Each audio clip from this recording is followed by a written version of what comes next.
ముఖ్య అతిథిగా ఉన్నటువంటి తుమ్మల రామకృష్ణ గారు మనకు అనేక విషయాలను తెలియజేస్తారు. అలాగే వీరభద్రుడు గారు కూడా తెలియజేస్తారు. ముందు ఎవరు మాట్లాడాలి అనేది నాకు పెద్ద సందిగ్ధం. ఇద్దరు పెద్దవాళ్లే. ఎవరిని మాట్లాడిద్దాం? మీరే చెప్పండి. చెప్పండి మిత్రులారా, ఎవరిని మాట్లాడిద్దాం? సరే, ముఖ్య అతిథిగా ఉన్నటువంటి ఆచార్య తుమ్మల రామకృష్ణ గారిని మాట్లాడిన తర్వాత కీలక ఉపన్యాసాన్ని మనకి వీరభద్రుడు గారు మాట్లాడతారు. ఆయన్ని వెనక్కి ఉంచుకుందాం. ఇప్పుడు ఆచార్య తుమ్మల రామకృష్ణ గారిని మాట్లాడవలసిందిగా కోరుతున్నాను. ముఖ్యంగా కాల్పనిక సాహిత్యాన్ని ఎలా అర్థం చేసుకోవాలి, ఆ కాల్పనిక సాహిత్యంలో కేశవరెడ్డి గారి సాహిత్యాన్ని ఎలా అర్థం చేసుకోవాలి అనే కోణంతో మాకు మా విద్యార్థులకి తెలియజేసే విధంగా మాట్లాడవలసిందిగా ఆచార్య తుమ్మల రామకృష్ణ గారిని అభ్యర్థిస్తున్నాను. మొట్టమొదటిగా అభినందించాల్సింది పరిశోధక విద్యార్థి మిత్రులు. ఎందుకు ఈ ప్రశ్న వేసుకుంటే,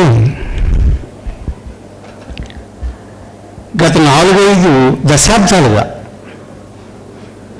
మనం ఎక్కడ ఏ ఉపన్యాసం పెట్టినా ఆ ఉపన్యాసంలో 60 ఏళ్లకు నిండిన వాళ్ళే ఉంటారు తప్ప విద్యార్థి లోకం ఉండదు. ఇది వీరభద్రుడికి తెలియంది కాదు, ఇది దార్ల వెంకటేశ్వరరావుకి తెలియంది కాదు, ఇది ఇక్కడ కూర్చున్న పమ్మి పవన్ కుమార్కి తెలియంది కాదు, ఇది నాగమల్లేశ్వరరావుకి తెలియంది కాదు, ఇది సభలో ఉన్నటువంటి పెద్దలకు తెలియంది కాదు. నిజానికి సాహిత్యం ఎవరి దగ్గరికి వెళ్ళాలో వాళ్ళ దగ్గరికి వెళ్ళలేదనేది ప్రధానంగా నమ్మే వాళ్ళలో నేను ఒకరిని.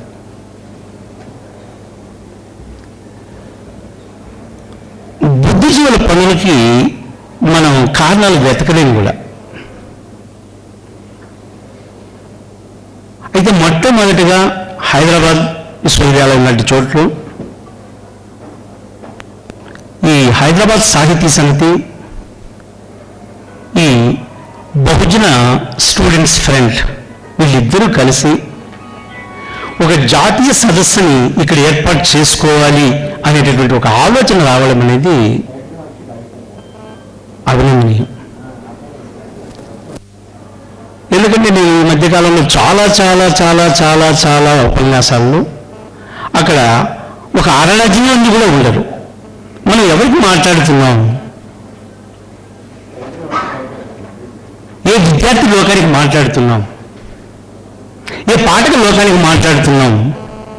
ఏ బుద్ధిజీవులకు మాట్లాడుతున్నాం అనేది మనం కన్నా ప్రశ్న వేసుకుంటే చాలా బాధాకరమైనటువంటి సందర్భాలు చాలా ఉన్నాయి.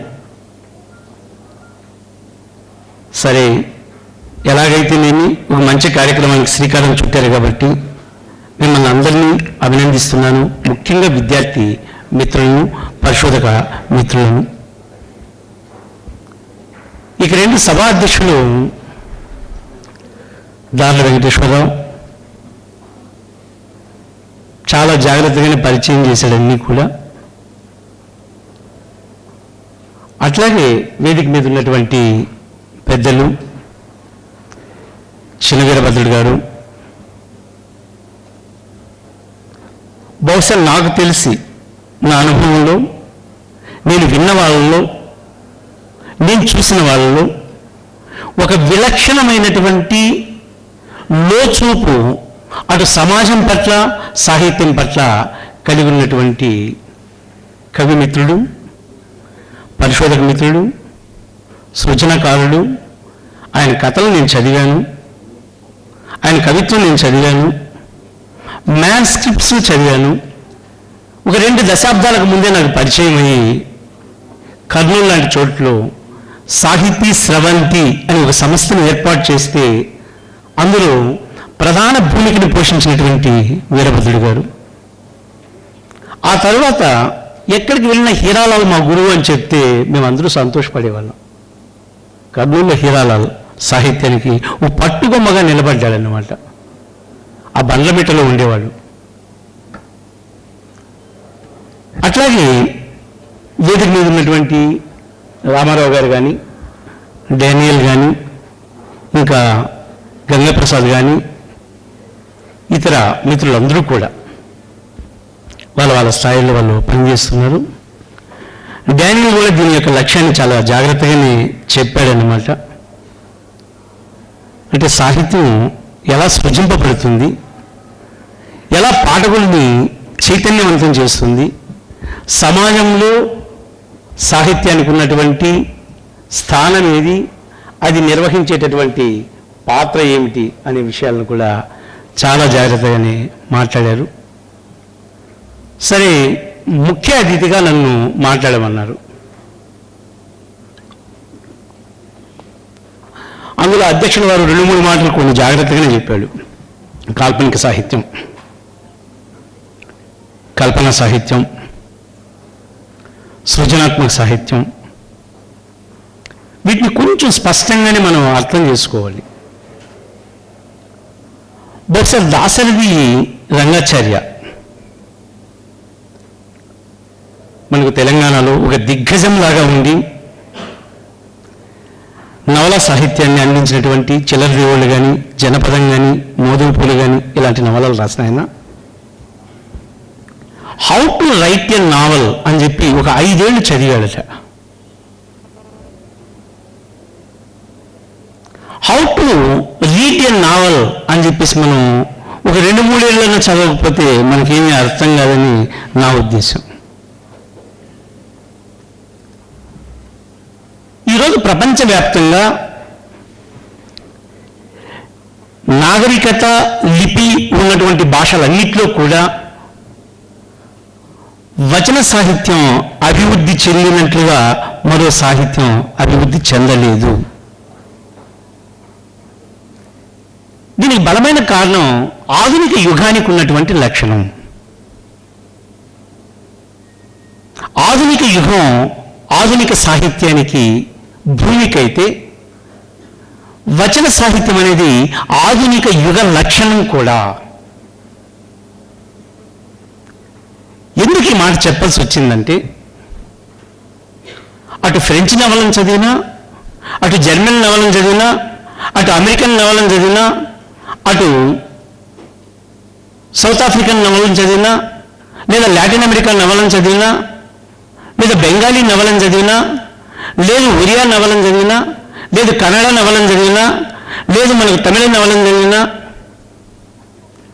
చాలా జాగ్రత్తగా మనం చూస్తే ఒకటి, వచన సాహిత్యంలో సామాన్య మానవుడి జీవితం కేంద్రంగా కనబడుతుంది. అంటే సాహిత్యం అనేది ఎక్కడో ఆకాశం నుంచి ఊడిపడదు. సాహిత్యం అనేది మానవ సమూహంలో నుంచినే పుట్టుకొస్తుంది. సాహిత్యం అనేది సమాజ సంఘర్షణలకి సహృదయుడైనటువంటి, సున్నిత మనస్కుడైనటువంటి, భావుకుడైనటువంటి, వివేచనశీలైనటువంటి ఒకానొక వ్యక్తి ఇచ్చే అక్షర రూపమే సాహిత్యం. మనం ఇట్లాగానే అర్థం చేసుకోగలిగితే మనం కేశవరెడ్డిని ఎలా చూడాలి? నేను నవలల మూలంలోకి నేను వెళ్ళను. మీరు ఎప్పుడైనా చిత్తూరు జిల్లా ప్రాంతంలో పాకాల్లో బస్సు ఎక్కి దామల చెరువు మీదుగా పాటూరు దాటుకొని పూతలపట్లో దిగి అక్కడి నుండి తలపులపల్లిలోకి గన నడిచి వెళ్ళింటే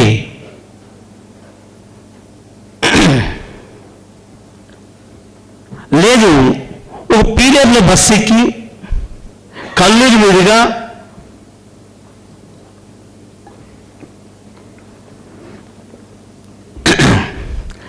దామల చెరువును దాటుకొని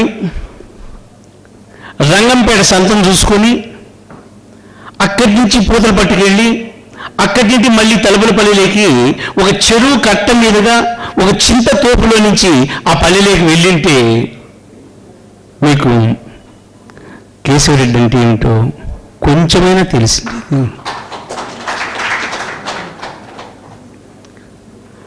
సరే, ఇది సాధ్యం కాదు కూడా పాఠకుడికి. రచయితను తిరిగిన ప్రాంతాలన్నీ తిరగడము, రచయిత పొందిన అనుభవాలన్నీ పొందడము, రచయిత కలిగిన ఆలోచనలన్నీ కలిగి ఉండడము, రచయిత చూసిన స్థలాలన్నీ సంఘటనల్ని అన్నిటినీ గుర్తు చేసుకోవడము ఏ పాఠకుడికి సాధ్యం కాదు. సరే, ఇవన్నీ మనం తెలియాలంటే మనకు ఉన్నటువంటి ఆధారం ఒక్కటి, చదువుకోవడం. ఆ చదువుకోవడం కూడా శ్రద్ధగా చదువుకోవడం. బహుశా మీరు ఎంతమంది నవలన్నీ చదివారో నాకు తెలియదు కూడా. ఎందుకంటే నవల చదివితే పాపం అనుకునే వాళ్ళు చాలామంది ఉన్నారు. కథ చదువుకుంటే చెడిపోతామనుకునే వాళ్ళు ఇంకా చాలామంది ఉన్నారు. వారపత్రికలు చదివితే లేచిపోతారనుకునే వాళ్ళు కూడా చాలామంది ఉన్నారు. నాకు తెలిసి చదువుకొని తప్పులు చేసిన వాళ్ళు చాలా చాలా చాలా చాలా తక్కువ. చదువుకోకపోవడం వల్ల ఏదైనా తప్పులు జరిగాయేమో కానీ చదువుకున్నందువల్ల ఈ తప్పులు జరిగింటాయని నేను అనుకోలేదు. అందుకే మనం కేశవరెడ్డి నడిచిన బాట ఏది అని చూసినప్పుడు నాకన్నా 10 ఏళ్ళు ముందు తరమైన ఖచ్చితంగా చిత్తూరు జిల్లా ప్రాంతం పూతలపట్టులో పుట్టి పెరిగినటువంటి వ్యక్తి, తిరుపతిలో PUC వరకు చదువుకొని పాండిచ్చేరిలో MBBS చేసి అక్కడ ఉన్నప్పుడే నిజామాబాద్ విక్టోరియా హాస్పిటల్తో ఆయన సంబంధాలను పెంచుకొని తనకు అవసరమైన సమాచారాల కోసం తను అక్కడ ఉన్నటువంటి తెల్ల డాక్టర్లకు ఉత్తరాలు రాసి సమాచారాన్ని సేకరించుకొని, జీవితంలో మనం ఎప్పుడైనా ఏదైనా చేస్తే ఈ రోగగ్రస్త సమాజానికి సేవ చేయాలి అని నిర్ణయించుకున్నటువంటి వ్యక్తి కేశవరెడ్డి. అది కూడా కుష్టి వ్యాధి. ఈ వ్యాధి కూడా అంత దుర్మార్గమైనది ఏం కాదు. కులం కంటే ఏది దుర్మార్గం కాదు, మతం కంటే ఏది దుర్మార్గం కాదు, జాతి అహంకారాల కంటే ఏది దుర్మార్గం కాదు. ఈ వ్యాధులన్నిటికీ మందులు ఉన్నాయి, కానీ కులానికి మందు లేదు, మతానికి మందు లేదు, జాతికి మందు లేదు, అహంకారానికి మందు లేదు. బహుశా వీటన్నిటికీ మందులు మీరు కనిపెట్టాలి, పరిశోధక మిత్రులు మీరు కనిపెట్టాలి. దాదాపు నిన్నటి వరకు కూడా నేను ఇన్విటేషన్ కూడా ఈరోజే చూశాను, ఇప్పుడే చూశాను. సరే, వీళ్ళకి నేను మాట్లాడాలి అని అనుకున్నటువంటి క్రమంలో నుండి నా మెదడులో ఏదో ఒక చర్య జరుగుతూనే ఉంటుంది. 10 గంటల కంటే 9:55కి ఇక్కడికి వచ్చాను నేను. ఎందుకంటే ఒక సమయపాలన కూడా మీరు చూడండి, నేను కూడా చెప్పాను. నేను అనవసరంగా కాలవ్యాపన చేయకూడదు.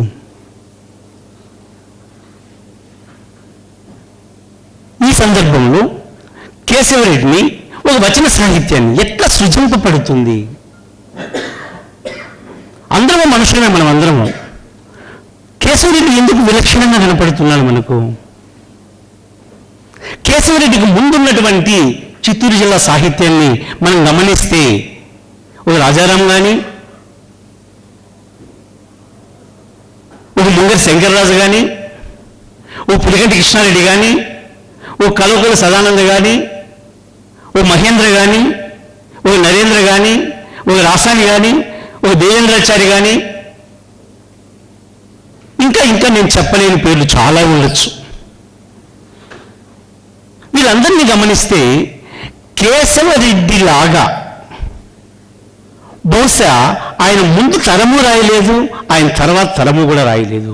కేశవరెడ్డికి ఎవరన్నా పోటీ ఉన్నారంటే మళ్ళీ కేశవరెడ్డినే పోటీ.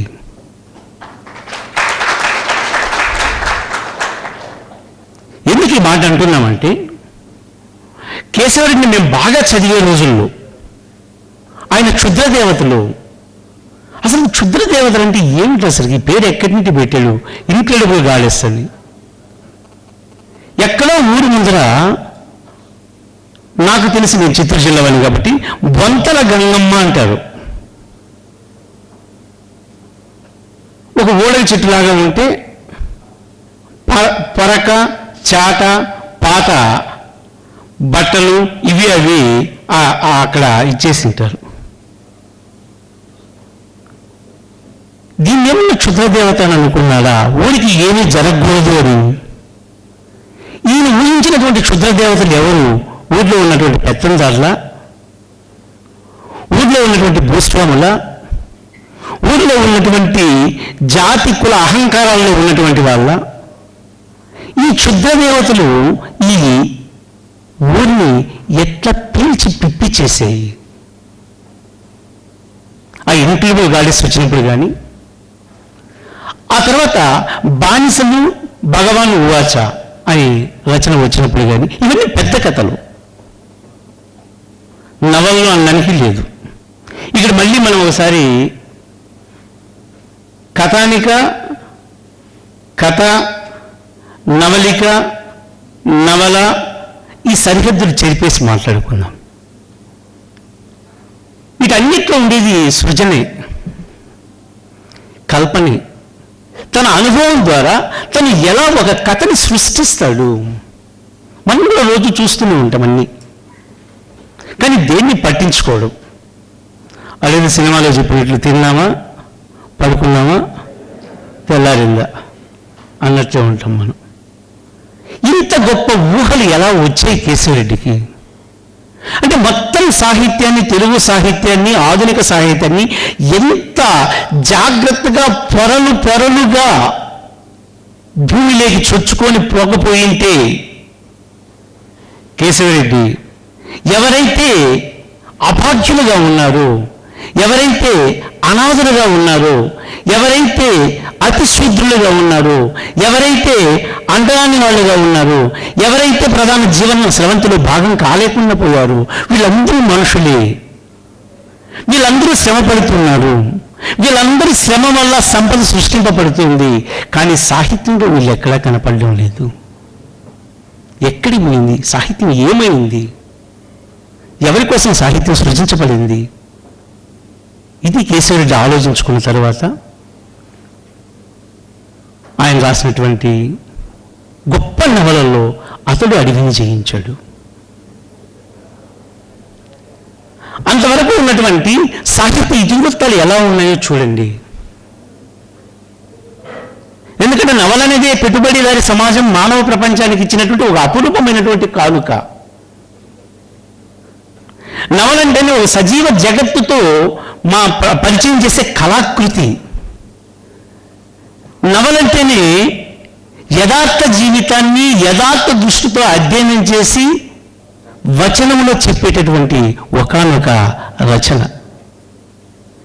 ఇలా రచన ఉన్నప్పుడు మన చుట్టూ ఉన్నటువంటి ప్రపంచం ఎలా ఉంది, మన జీవితాలు ఎలా ఉన్నాయి, మన సంబంధాలు ఎలా ఉన్నాయి, ఈ సమాజంలో ఈ దొంతలు ఎలా వచ్చాయి, దీనికి ఎవరు కారణము, ఎవరు ఈ సమాజంలో అతి హీనాతిహీనంగా హింసింపబడుతున్నారు, అణిచివేయబడుతున్నారు, దోపిడీ చేయబడుతున్నారు, ఎవరికి కనీసం నా బాధ ఇది అని చెప్పుకునేటటువంటి గొంతుకు కూడా లేకుండా పోతుంది.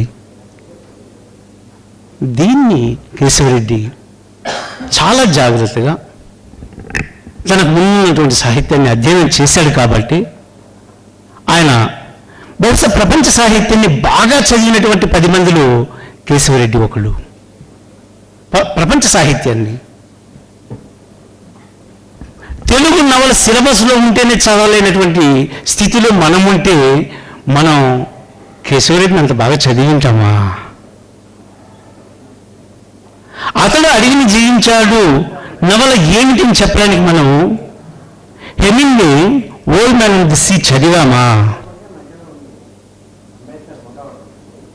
హెమింగ్వే రాసింది ఓ ముసలివాడు చేపలు పట్టేవాడు సముద్రంలోకి చేపల వేటకు వెళ్తూ రోజు చేపల వేటకు వెళ్తాడు, తిరిగి వస్తాడు. మన దగ్గరేమో చేపలేమో దొరకవాడికి.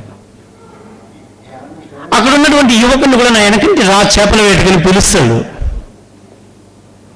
నీ వెనకంటి వస్తే చేపలు కాదు కదా దొరికింది, మన నాకు కష్టం మాత్రమే మిగిలింది, ఇక నేను రాను అని చెప్పి నిర్ణయించుకుంటే, ఆ రోజు ఆ ముసలివాడు ఒక్కడే సముద్రం పైన వెళ్ళిపోతే, ఆ వేటలో ఓ పెద్ద తిమింగలం ఆయన వలలో పడితే, ప్రాణాలకు తెగించి ఆ తిమింగలాన్ని ఒడ్డుకు తీసుకొస్తే, ఆ అలసటతో ఆయన నిద్రపోతే, చిన్న చేపలు వచ్చి పెద్ద చేపలు తినిపోతే, చివరికి మిగిలింది శ్రమ మాత్రమే. ఒకవేళ కేశవుడికి, ఆయనకు తెలియదు సృజనకారుడికి అనుసరించాలా అనుకరించాలని, ఆయనే అనువాదం చేసింటే ప్రపంచ నవలన్నింటినీ, దాదాపు పెద్ద పెద్ద నవలన్నీ అనువాదం చేసేవాడు. ఆయన సృజనశీలి కాబట్టి ఆయన ఆ నేటివిటీని వచ్చేటట్లుగా తీసుకొని, ఒకవేళ ప్రపంచ సాహిత్యంతో ప్రేరణ ఎవరైనా పొందుతాం మనం, నేను పొందలేదు, నాకు నేనుగానే ఈ కథను సృష్టించాను అని ఎవరన్నా చెప్తే అది అబద్ధమే తప్ప మరొకటి కానీ కాదు. ప్రేరణ లేకుండా ఎక్కడ ఉండదు.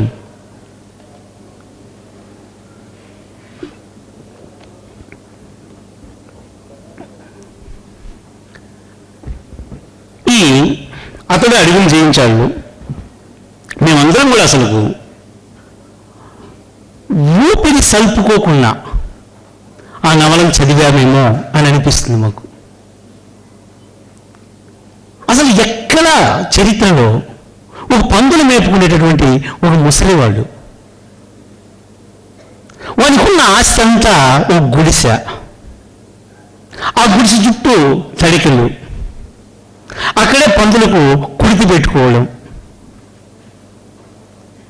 సరే, ఒకరోజు ఆ ముసలివాడు పందులకి మేపడానికి వెళ్ళడు, మనవడు వెళ్తాడు.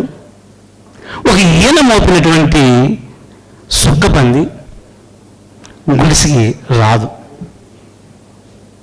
ఏమైందో ఏమో, ఆ ఈత నొప్పులతో అది ఎక్కడ వెళ్ళిందో ఎవరికీ తెలియదు.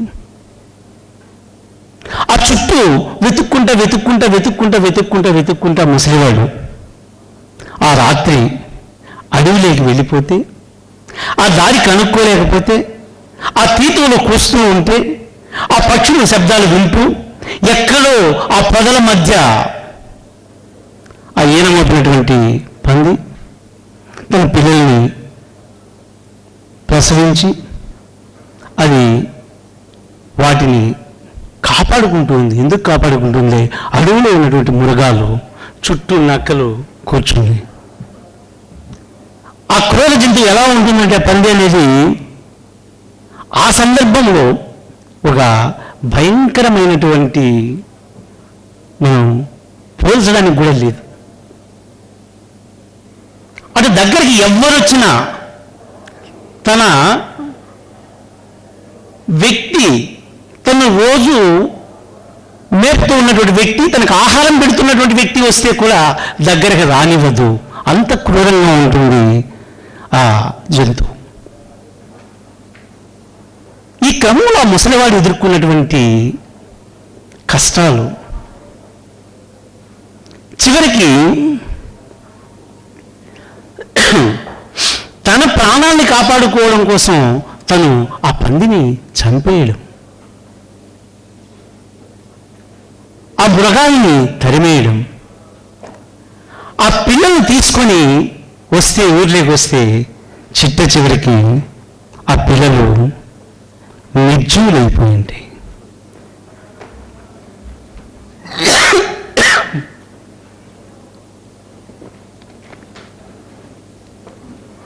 ఇలాంటి కథని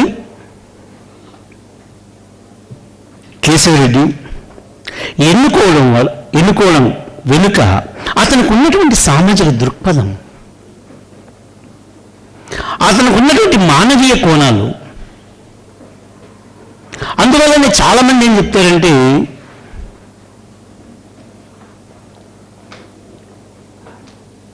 జీవితకాలం అహంకారాన్ని కొంతమంది కలిగి ఉంటారంట. కొంతమంది మధ్యలో అహంకారాన్ని, నేను రచయిత అనే అహంకారాన్ని వదులుకుంటారంట. రచన ఉపక్రమించేటప్పుడే నేను రచయిత అనేటటువంటి అహంకారాన్ని వదులుకొని రచనలు చేసినటువంటి వ్యక్తి కేశవరెడ్డి. ఏ రచయిత కూడా ఒక సామాన్య మానవుడి కంటే గొప్పవాడేమీ కాదు. గోర్కీని గన చదివితే మనకి ఈ విషయం అర్థమవుతుంది. ఏ కవి కూడా ఒక సాధారణ కూలివాడి కన్నా గొప్పవాడేమీ కాదు. అభివ్యక్తి తెలుసు కాబట్టి అతను కవి అయ్యాడు. రచనా శిల్పం తెలుసు కాబట్టి అతను రచయిత అయ్యాడు. విమర్శ తెలుసు కాబట్టి అతను విమర్శకుడయ్యాడు. పరిశోధన తెలుసు కాబట్టి అతను పరిశోధకుడు అయ్యాడే తప్ప ఏ మానవుడి కంటే వీళ్ళెవరూ కూడా గొప్పవాళ్ళేం కాదు. అందుకని జీవితం అన్నిటికంటే గొప్పది. ఆ జీవిత విలువలు, ఆ సంఘర్షణలు, మనిషి అందుకునే విధానం, వాటిని చూసే విధానం, లేకపోతే ఎక్కడో చిత్తూరు జిల్లాలో పుట్టినటువంటి వ్యక్తి ఓ ప్రాక్టీస్ పెట్టుకొని హ్యాపీగా డబ్బులు సంపాదించుకొని ఆనందంగా అందరిలాగా ఉండకుండా నిరాకారంగా వాకాటి పాండురంగా ఓ మాట అన్నారంట. కేశవరెడ్డి దగ్గరికి వెళ్ళొచ్చిన తర్వాత, నేను దేవుణ్ణి చూశాను, నేనైతే నేను మనిషినే చూశాను అనేవాడిని. ఎందుకంటే మనిషి కంటే దేవుడు గొప్ప నేనైతే అనుకోవడం లేదు. మనిషి సృష్టిస్తేనే దేవుడు కూడా గొప్పవాడయ్యాడు. దేవుడు గొప్పవాడు అని మనిషి చెబితేనే గొప్పవయ్యాడు. ఒకసారి దస్ స్పోక్ జరాతుస్ట్రా చదవండి, మీకు తెలుస్తుంది. లేదా ఒక టాల్స్టైన్ చదవండి, లేదా ఒక తుర్గినోవ్ని చదవండి, లేదా ఒక మామ్ని చదవండి, లేదా ఒక పెల్స్బక్ని చదవండి, లేదా ఒక టిఎస్ ఎలియట్ని చదవండి. వీళ్ళు ఎవరిని చదవకుండానే నేను అంతవాణ్ణి ఇంతవాణ్ణి అని మన అహంకారానికి హద్దులు లేకుండా మనం గోడలు కట్టుకుంటే మనం ఎక్కడుంటామో మనకే తెలుసు. కేశవరెడ్డి అట్లా నిర్వికార చిత్తతో, అసలు నేను 2-3 సార్లు ఫోన్లో మాట్లాడాను. అది కూడా చివరి దశలో. మొదటి దశలో ఇంత గొప్ప రచయితతో మనం మాట్లాడితే మనతో ఈయన మాట్లాడతాడా అనేటటువంటి సందేహం. ఆ తర్వాత కేశవరెడ్డి భావజాలం ఏమిటో అర్థం కావడం లేదు అనేటటువంటి సందేహం. ఆ తర్వాత కేశవరెడ్డి లాగా మనం రాయలేకపోతున్నామే అని ఈర్ష్య. ఆ తర్వాత కేశవరెడ్డి లాగా మనం బతకలేకపోతున్నామే అనేటటువంటి ఒకానొక విచికిత్స. ఎట్లా సాధ్యమవుతుంది? 2 గదుల ఇల్లంట, 2 పిల్లలు. ఆ మహాతల్లి ఆయనకి సహకరించడానికి మనం చేతులెత్తి నమస్కరించాలి. ఆయన దారిలో నడుస్తున్నటువంటి ఆ పిల్లలకి మనం నమస్కరించాలి. ఎట్లా సాధ్యమవుతుంది? తనది ఒక ప్రపంచం, తనలో తానుగా. అందుకని ఇతిహాసపు చీకటి కోణములో అట్టడుగునప్పటి కనిపించని గాథలన్నీ కావాలి ఇప్పుడు, దాచేస్తే దాగని సత్యాలు అని ఎక్కడైతే శ్రీశ్రీ అన్నాడో, అలాంటి ఇతిహాసపు చీకటి కోణములో పడి కనిపించినటువంటి గాథల్ని వెలికి తీశాడు కేశవరెడ్డి. ఆయన ఉండేదేమో నిజామాబాదు, డిచ్పల్లి, ఆయన రాసేదేమో చిత్తూరు జిల్లా జీవితం. How it is possible? మీరు ఎంతమంది చదివారో నాకు తెలియదు, నాకు ఆ రచయిత పేరు గుర్తు రావడం లేదు. పిల్లలకే నా హృదయం అంకితం అని ఒకటి ఉంది. రష్యన్ 70 ఏళ్ళ కాలం ఒక అధ్యాపక వృత్తిలో ఉండి తన అనుభవాలతో ఆయన రాసినటువంటి ఆ గ్రంథం, ఆ రోజుల్లో దానికి సంబంధించిన నోట్స్ మొత్తం తీసి పెట్టుకున్నాను. ఆయన ఒకే మాట అంటాడు, ఏ వ్యక్తి జీవితంలోనైనా బాల్యం చాలా గొప్పది. ఒక 5 ఏళ్ళు బాల్యం ఏ ప్రాంతంలో అయితే అతని జీవితం కొనసాగుతుందో అదే అతని జీవితాంతం కూడా ఉంటుంది. బహుశా దీనికి కేశవరెడ్డి మన గొప్ప ఉదాహరణేమో. ఎందుకంటే ఆయన రాసినటువంటి ఆ రాముడుండాడు రాజ్యం ఉండేది, సన్నాబన్న రైతులను బ్రతకలేక కూలీ నాడి కూడా దొరక్క ఎక్కడికన్నా వెళదామంటే చిత్తూరు జిల్లాలో ఏముండాలి, రాముడు ఉన్నాడు, రాజ్యం ఉన్నాడు, ఎక్కడికి పోతే ఏముంది, చేతులు కష్టమే కదా, సంపాదించుకొని బతకాల్సిందే కదా. ఆ పూటగడి ఉన్నటువంటి వాళ్ళ బతుకులు ఎలా ఉన్నాయో, రాముడు ఉన్నాడు, రాజ్యం ఉండదు, మనం చదివితే మనకు అర్థమవుతుంది. ఒక చివరి గుడిస, ఆ యానాదుల జీవితం. అసలు ఈ మానవ ప్రపంచంలోనే ఇలాంటి నవల ఒకటి వస్తుందా అని అనుకుంటాం మనం. ఒక్క వాక్యం రాయగలమని మేము తపనపడిన రోజులు కూడా ఉన్నాయి. అదే క్రమంలో ఆ ప్రాంతంలో ఉన్నటువంటి జీవితాన్ని బాగా చూశాం కాబట్టి బహుశా చూసినంత జీవితం ఈ రచనలో కూడా మనకు కనపడలేదేమో అనుకున్నటువంటి రోజులు కూడా మాకున్నాయి. ఆ చివరి గుడిసెలో ఆ యానాదులు, అక్కడ ఉన్నటువంటి ఆ ఉడతలు, అవి సేకరించుకునేటువంటి ఆహారం, ఆ ఎలుకలు అవి సేకరించుకునే ఆహారం, ఆ సేకరించుకునే ఆహారాన్ని కొల్లగొట్టేటువంటి మనుషుల్ని కొల్లగొట్టేటటువంటి పెత్తందారి జీవితం ఎట్లా ఉంటుంది? చివరికి వాడికి ఏం మిగిలింది అక్కడ? ఆ మన్నగాడికి వాడి వెనకంటే ఉండేటటువంటి ఒక కుక్క, వాడి బ్రతికి ఎందుకు ఛిద్రమైపోయింది? వాడు చేసిన నేరం ఏమి? వాడుగా బతకడమేనా వాడు చేసిన నేరం? ఒక మూగవాడి పిల్లడి రూవి. నిజానికి వ్యవసాయం ఎవరికి? పెట్టుబడి ఉన్న వాళ్ళక, బోరుబావులు ఉన్న వాళ్ళక, కాలువ నీళ్ళు ఉన్న వాళ్ళక, లేదా కేవలం వర్షాధారం పైన ఆధారపడినటువంటి వాళ్ళక, లేదా అరాకొర 1 ఎకరా 2 ఎకరా ఉన్నటువంటి వాళ్ళు ఎట్లా ఇవన్నీ పోగొట్టుకొని చివరికి వాళ్ళకి తెలిసిన పని అది ఒక్కటే, భూమిని దున్నడం, సాగు చేయడం, పంట పండించడం. ఈ పంట కూడా పండకపోతే, ఈ భూమి కూడా ఇంకొకరు స్వాధీనం అయిపోతే, ఇంకొకరు కబ్జాలకు గురి అయితే వాళ్ళ బ్రతుకులు ఏమైపోతాయి? వాడు ఎవరితో చెప్పాలి? బహుశా మూగవాడి పిల్లని గురించి ఎక్కడో పేర్లలుగా చోమన దుడి లాంటిది ఏమైనా కనపడుతుందేమో మనకు. చోమని డప్పు, శివరామకారంతో రాసింది. వాడు ఎందుకో ఉన్మాదిగా మారిపోయాడు, పంచభూతాల్లో కలిసిపోయాడు. ఇదే నవల రాసిన రోజుల్లో ఎంత పెద్ద విమర్శలు వచ్చాయి. అసలు కేశవరెడ్డి మానసిక స్థితి ఏమిటి? ఎవరి మానసిక స్థితి వాళ్ళే నిర్ణయించుకోవాలి. వీటన్నిటికీ అదే ప్రధాన కారణం అవుతుంది కూడా. నువ్వు ఎదుటి వారిని ఎలా అర్థం చేసుకోవడానికి ప్రయత్నిస్తావో వాళ్ళు అలాగే నీకు అర్థమవుతారు తప్ప అంతకంటే భిన్నంగా అర్థం కాదు. నువ్వు ఎంత ఉన్నతంగా జీవిస్తావో అంత ఉన్నతంగానే నువ్వు రాయగలుగుతావు. నువ్వు ఎంత ఉన్నతంగా లోకాన్ని చూడగలుగుతావో అంత ఉన్నతంగానే లోకం నీకు కనిపిస్తుంది.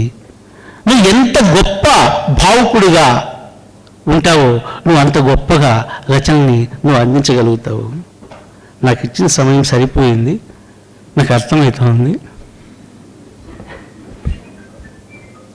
ఆ రాముడు ఉన్నాడు, రాజ్యం ఉండదు కానీ, ఆ చివరి గుడి కానీ, ఆ మోగవాడి పిల్లని గుడి కానీ, ఇవన్నీ మనం చదివితే ఒక మానవ ప్రపంచాన్ని, ఒక పార్శ్వాన్ని, ఈ ప్రపంచం పట్టించుకున్నటువంటి మనుషుల్ని, ఈ సృజనకారులు పట్టించుకోవాల్సినటువంటి లోకాన్ని కేశవరెడ్డి ఎంత నిబద్ధతతో, ఎంత నిజాయితీగా ఎలా అర్థం చేసుకున్నాడు. ఆ అర్థం చేసుకున్న తర్వాత అది తన రచనలన్నీ ఎక్కడ కానీ ఏ రోజు తన రచన ఆయన ప్రమోట్ చేసుకున్నట్లుగా నాకు ఎక్కడ కానీ కనపడదు. He never promoted his works.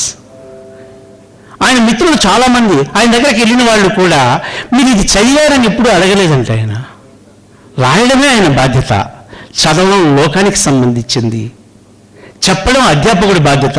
చదువుతారా చదవడానికి విద్యార్థులు మీరు నిర్ణయించుకోండి. ఈ ప్రపంచాన్ని మనకు ఎంతోమంది వాళ్ళ మేధాశక్తితో తీర్చిదిద్ది మనకు అందించారు. మనం దీన్ని ఇలాగే నిలుపుకుందామంటే నిలుస్తుంది. వద్దు, మన కళ్ళ ముందరే మనం దీన్ని ఛిద్రం చేసుకుందామంటే ఎవ్వరూ ఏమీ చేయలేము. ఒకరితో ఈ ప్రపంచము నడవదు, ఒకరితో ఈ సమాజము నడవదు, ఒకరితో ఈ కాలము నడవదు, ఒకరితో ఈ ఆలోచనలు ఉండవు. కాబట్టి ఇంత గొప్ప సాహిత్యాన్ని ఇచ్చినటువంటి కేశవరెడ్డి, ఆ సాహిత్యం ఇవ్వడానికి ఆయన ఎక్కడో ఎప్పుడు పందుల వాళ్ళతో తిరిగేవాడంట, ఊర్లోకి వస్తే యానాదులతో తిరిగేవాళ్ళంట. It is an accidental. ఆయన రెడ్డి అని అనడం యాక్సిడెంటల్ అంతే. ఆయన మనిషి.